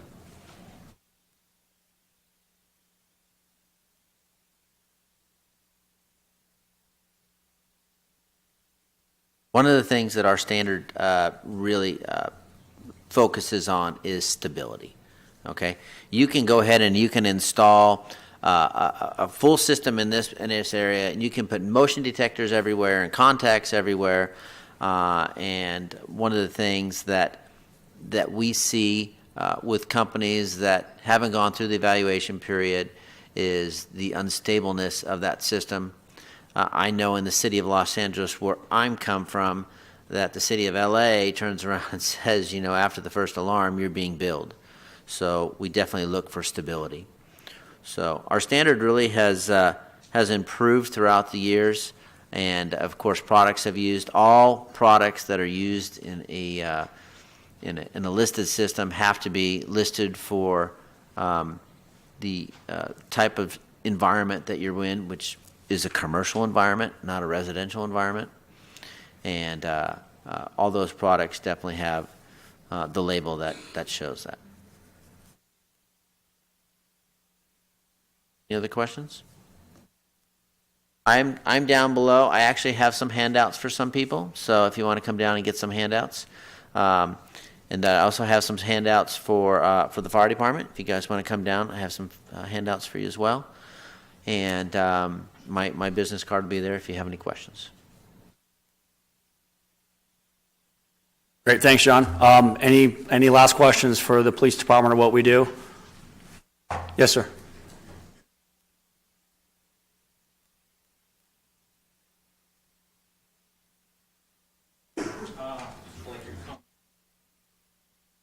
We've been told a couple different things. Are e-cards required, and if so, where? Electronic access cards? Right, for doors? That's what we like to see in all of our security plans. Again, we try to be flexible and on a case-by-case basis. So for example, we just did a walkthrough a couple weeks ago, and they had a number of doors on the interior of their business. Ideally, we'd like to see electronic access cards for every area, but if it's so cost prohibitive during the walkthrough, we actually ended up requiring the main lobby door to have electronic access, and then obviously to the safe storage area. And so they had to go ahead and implement those.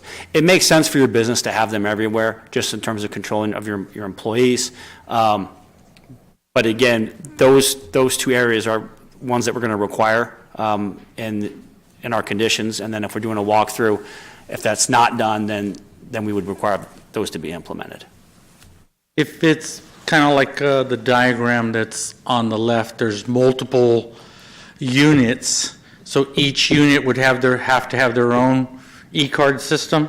That's correct. And also an e-card then for the vault room? That's correct. For each of their separate respective vault rooms. And this is a big sticking point for people is, and I get it because you're trying to cram a bunch of businesses into a small space. Generally, we don't like shared space. And if you look at the Title 5, it calls out that you need to have, separate lobby, separate safe storage, separate vehicle loading areas. And so we get a lot of requests where people kind of get ahead of themselves and like, well, we want to share a vehicle loading area. And we say, what do you mean share? Well, me and John both have our cannabis businesses in the same building, and there's one roll-up door, so we just thought we'd share it, okay?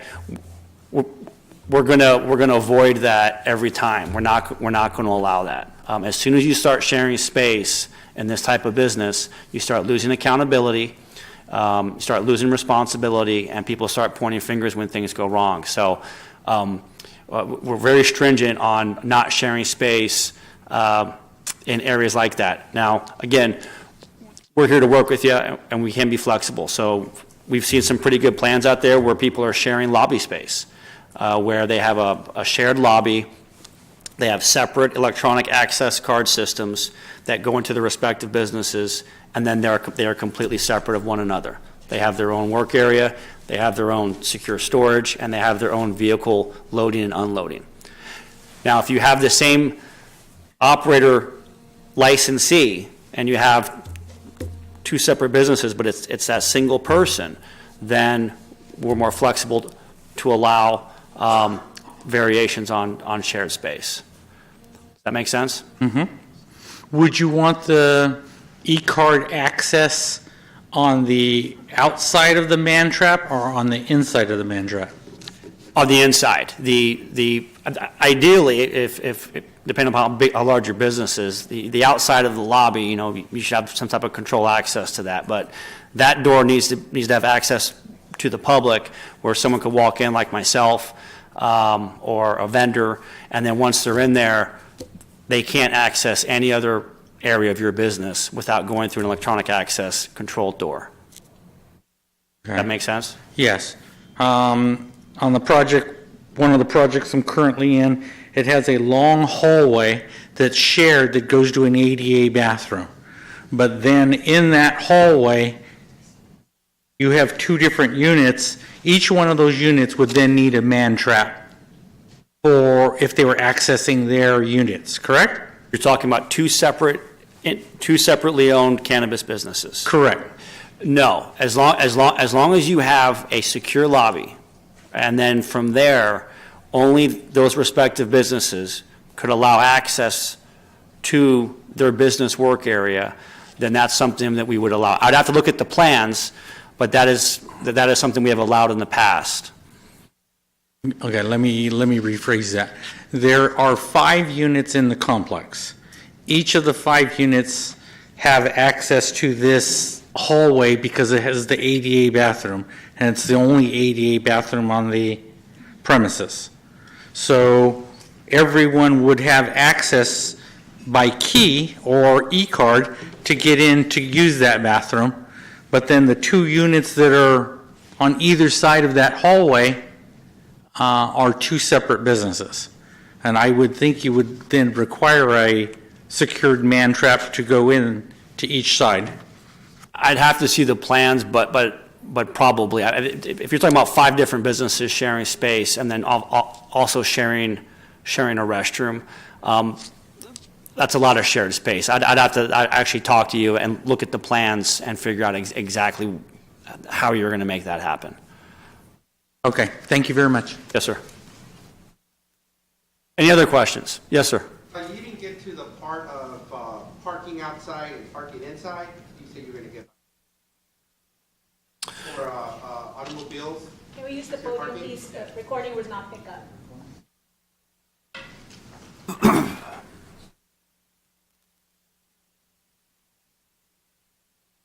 You said that you were going to speak about the parking in the inside of a building and an outside, a perimeter?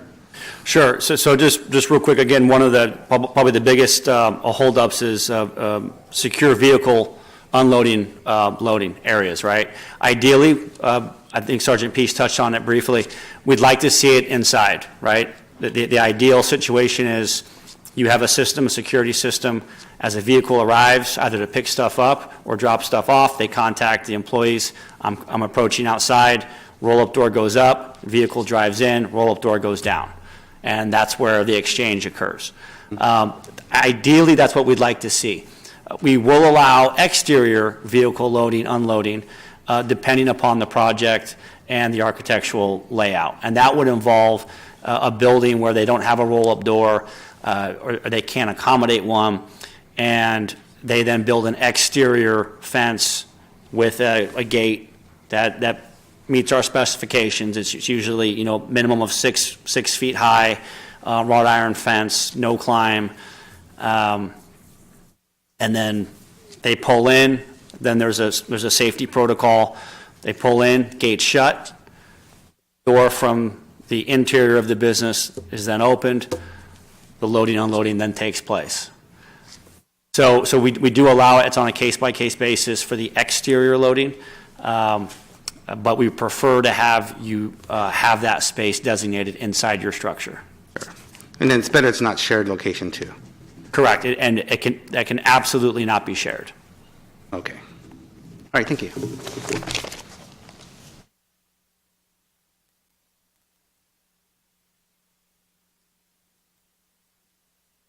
Hi. So it says here, there's a list of qualified security professionals who have attended the SPD workshop and CPTED training. Where would this list be, and how can we tell that our security professional is certified?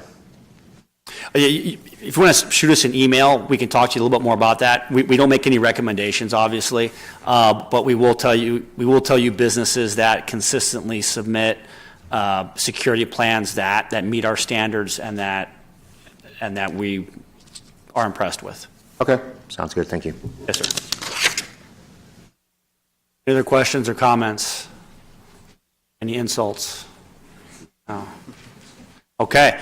Oh, there you go. One more. Hi. So if we have a standalone property that we're going to be obtaining separate licenses that will have the same owner or owners for different types of businesses on it, is that something where shared locations would be fine? Instead of a micro business, basically separating, you know, distribution, cultivation, potentially manufacturing.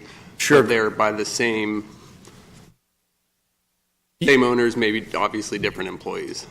Yeah, Great question. So and again, I want to stress this, you know, if you have a cannabis consultant, you know, that is very familiar with the state regulations as well, they need to be involved. But for us, if you have the same owner-operator and the same person that holds both licenses, and they have two businesses within the same structure, let's say it's cultivation and a non-storefront delivery, okay? We're not going to make you have two separate vehicle loading areas. That would be silly. But again, it has to be the same owner-operator, the same person that holds licenses. Obviously, the micro business was created to address that, where people want to do everything, you know, 5 different types of businesses in one space. But for us, at our level, as long as it's the same owner-operator, same license holder, we're not going to make you have separate for all the 2 separate lobbies, 2 separate secure storages, and 2 separate vehicle loading areas. That would be, I mean, ridiculous. Thank you. Yes, sir. Any other questions? Okay. With that, again, please, we're a resource. Reach out to us on the front end. We're more than happy to meet with you and get your project going. Can I just ask? Sorry I wasn't able to be here for the whole thing, but did you kind of cover at least the, you know, maybe not in detail, but kind of like the what's been happening and some of the why and how serious all this is? Sure. crimes. I'm asking just because I wasn't there for the part of it. Yeah, no. We've had some upticks in certain area things, and this isn't because we like requirements and we want you to spend a bunch of money. All of this has, real purpose behind it, and if you could just maybe underscore some of that purpose, I think. I just want to drive that home. Absolutely. I've only been in this role for about 8 months, but since I've been here, me and Sergeant Pease have collaborated, and we're adding conditions, it seems, coming up with new conditions regularly. We're not doing that to be an impediment to your success, but we are seeing an uptick in crimes. We've seen an uptick in robberies, where people are tracking the vehicles as they're leaving your businesses, casing the business for long periods of time and then following the vehicle away. Burglaries, we've seen an uptick in burglaries of cannabis businesses. These folks don't have much time they have plenty of time on their hands, and they're figuring out where you guys are located, and they're figuring out your times of operation, and they're figuring out when you come and go. This is obviously concerning for us. I don't want to knock other cities, but I have some counterparts down there, and Oakland is completely out of control with their burglaries and their robberies. So we don't want that here. We don't want this market to get like that. This is a legitimate business, so we want to keep it like that in the eyes of the public. That hey, this is safe. This is a business that's good for our community. But if these crimes continue to escalate, I think the whole market loses credibility, and that's the last thing that we want to see. So I'm hoping that the trend kind of plateaus, but in the last 5 to 6 months, we have seen a significant increase in crimes specifically targeting cannabis locations. Thank you. And that's just not here. I mean, we have it, really, Seattle is getting plummeted, and with burglaries. I hear it from one company that has at least 60 facilities. So this is happening, again, like crazy. In regard to some of these crimes that are occurring, when we look at some of the burglaries and robberies and stuff, these crews that do this, we believe, get information probably from employees. They're targeted for a reason. There's a certain comfort they have at certain specific businesses. We had one in particular where they spent an unusual amount of time inside this business. So when you, one of the things we often ask our security plan writers to do is to put protocols in place. How are you going to train your employees? How are you going to scrutinize your employees? How are you going to monitor your employees? What's going to happen in case of a burglary? What's your protocol? What's going to happen in case of a robbery? What's going to happen in case of internal theft? Keep a close eye on some of your employees, because we believe that some of the information that facilitates these crews targeting these businesses probably comes from inside. Yeah, and just to follow up again, that should be your number one priority, right? Any business, safety should be your number one priority. Safety for you, safety for your employees, safety for your customers, period. That should be your number one driving force. I won't name the name of the business, obviously, but one of the businesses here in town I consider to be one of the best, one of the most professional, and they got hit. And so, if I'm seeing businesses that are doing every single thing right, as far as I'm concerned, that are doing a great job and they're getting hit, it tells you the level of sophistication and the drive that these criminals are out there. When you think about it like this, these guys can go out and instead of doing a stick-up robbery, where they're looking at 20, 25 years in prison, they go out and do a burglary, they're looking at nothing, and if they get lucky, they make off with what? $250,000 worth of product. If I was a criminal, that makes sense. The risk-benefit analysis is clearly on their side.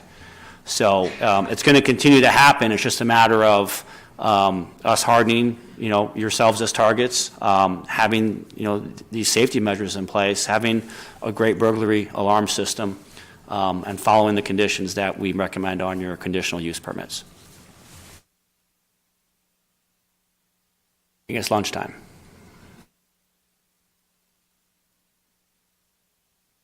Well, thank you, everyone. I hope this has been informative. We've got a couple more of these planned with building and fire. Thank you. Have a good day.